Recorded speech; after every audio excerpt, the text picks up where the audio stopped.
Good morning. Good morning. I'm very happy to welcome you, Secretary Blinken, in Brussels.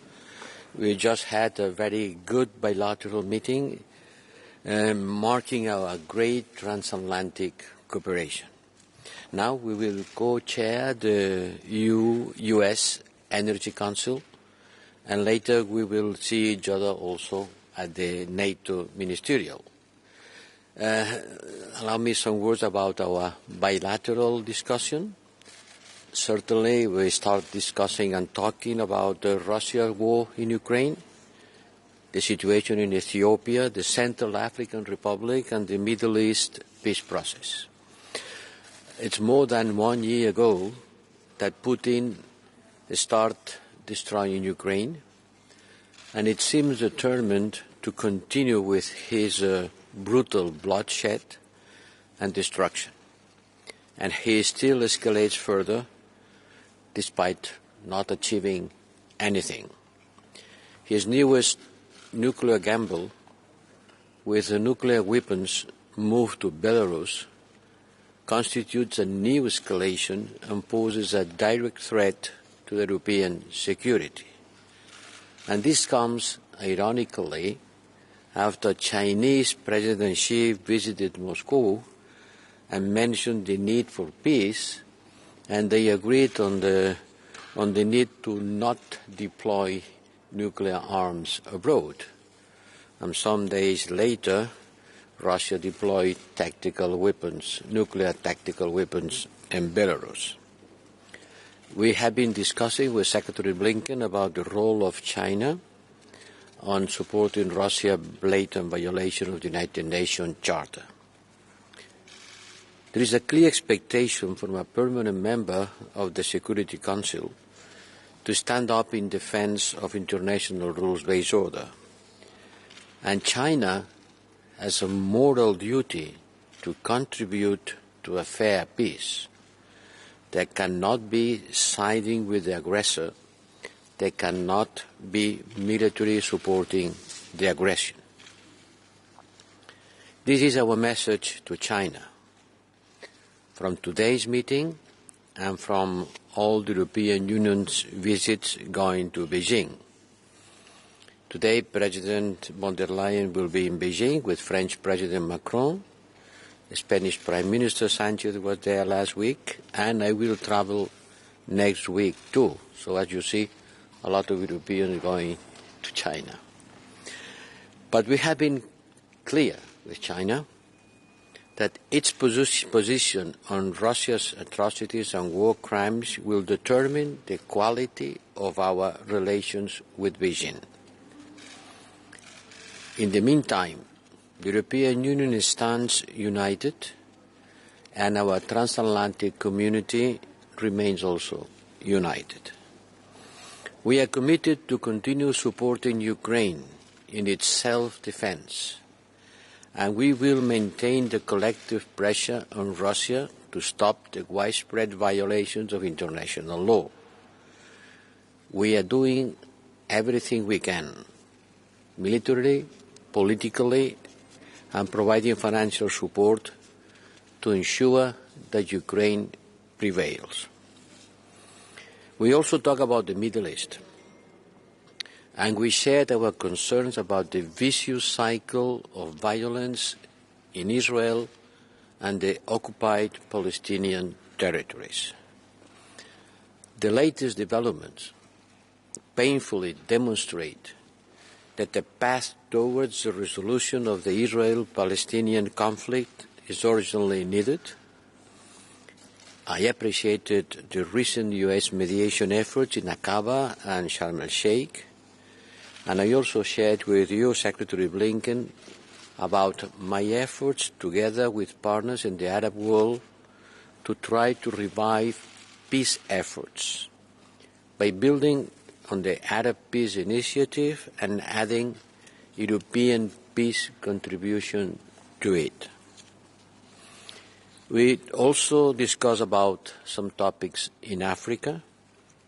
First of all, in Ethiopia. This was a major crisis, and now, fortunately, things start to move towards solving it. That's one of the rare good news that we have in the world. And to sustain the current progress, it is important that the EU and U.S. continue working hand in hand. The message to both the government of Ethiopia and the Tigrayans is to make them understand that we are watching the settling of the conflict and will only normalize our relations in a gradual way, step by step. On Central African Republic, we exchanged views on the ongoing international efforts, including our own efforts, to help to stabilize the country so that they don't have to rely on the Wagner mercenaries. You know that the Wagner mercenaries, this destructive group, has had a negative impact on each country where they are present, be in Central African Republic and others in the Sahelian area, contributing only to further destabilization and impacting negatively in the entire region. Finally, we are going to co-chair now the 10th EU-US Energy Council, but this year is different from our previous meetings in Washington, and the past year has been marked by atrocious war against Ukraine and the unprecedented EU-US coordination to support the country and to support our energy security in Europe. We, the European Union and its member states, are the lead donors when it comes to energy assistance to Ukraine. We have been able to get rid of the Russian dependency on gas, and we will discuss today about how to accelerate the green energy transition, reducing methane emissions, and launching a new global energy efficiency initiative. That also is a good news. Thank you, Secretary General. Well, good morning, everyone. And let me just start by thanking the High Representative, my friend Josep, for another very productive and timely meeting, building on the momentum that President Biden and European Commission President von der Leyen produced at the White House just last month. This discussion today reinforced what has been evident to us for some time. U.S.-European Union relations have never been stronger or more important for advancing our shared interests. After more than a year of Russia's war of aggression against Ukraine, the stakes for our partnership could not be higher, for the transatlantic relationship, for Ukraine itself, indeed for people around the world who are bearing many of the consequences of this aggression. The United States and the EU continue to work in lockstep, together with a broad coalition of partners around the world, to ensure that Ukraine can defend itself, its people, its territory, the right to choose its own path. European partners have spent about $13 billion in military assistance thus far, on top of tens of billions more in economic and humanitarian assistance, extraordinary support for refugees who've come from Ukraine. We very much appreciate the announcement from the EU that it will be providing an additional 2 billion in euros worth of ammunition through its European peace facility. Together, we're freezing the assets of those fueling the Kremlin's aggression, deploying sweeping sanctions and export controls that are degrading Russia's capacity to wage war. The Kremlin's finances have been squeezed to devastating effect, forcing it to choose between pouring money into the war or providing for its own citizens. As one Russian billionaire starkly said of Russia's future, there will be no money next year. The United States and the European Union are further working together to defend the energy and food security of millions of people around the world who've been affected by President Putin's war in Ukraine, to press for accountability for Russian atrocities, and to support meaningful diplomatic efforts that can achieve a just and durable peace.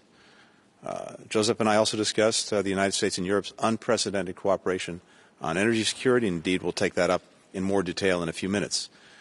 We share a commitment to preventing a climate catastrophe, accelerating the global clean energy transition, building resilient, secure, and diversified supply chains for renewable energy, and doing it in a way that creates good-paying jobs and lowers costs for people on both sides of the Atlantic.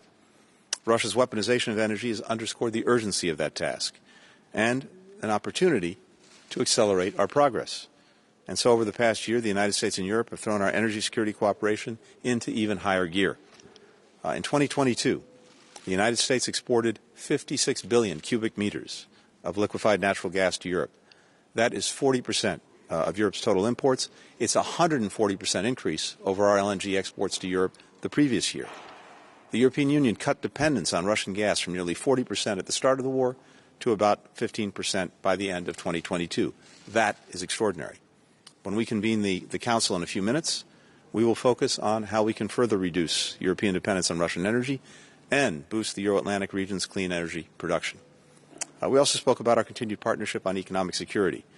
We have serious concerns about the challenges posed by economic coercion, by the weaponization of economic dependencies and non-market policies and practices, including by the PRC, and we discussed ways to address these issues.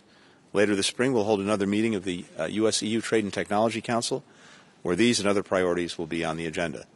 As Joseph mentioned, we also did something of a tour of the world of challenging places and areas where our work together, our coordination, our cooperation can make a difference, from Ethiopia to the Central African Republic to the Middle East.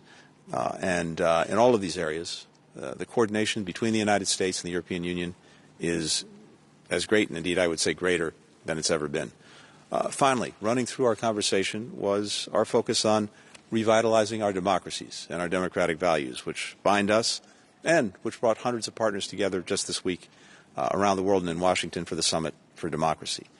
The relationship between the United States and the European Union is the most comprehensive, dynamic relationship in the world, and I'm pleased to be here to continue our work to deliver a stronger and more secure future for people on both sides of the Atlantic. Thank you very much. Thank you.